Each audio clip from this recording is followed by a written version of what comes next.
Assalamu Walaikum. Hello friends, how are you? Welcome back to my another video. In this video, I am going to show you how to add text box with borders in Microsoft Publisher. Let's get started. At first we have to open a Publisher document. Now we want to add text box with borders. Go to the Home menu. Now we can see here the text box option. Now we select this, then click and drag on our mouse to draw a text box.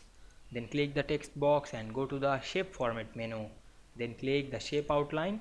Now I choose the orange color. Then again go back the shape outline. Now I increase the white. Now we can see we add text box with borders very easily. I hope you enjoyed the video. Please like, comment, share and subscribe my channel. Thanks for watching.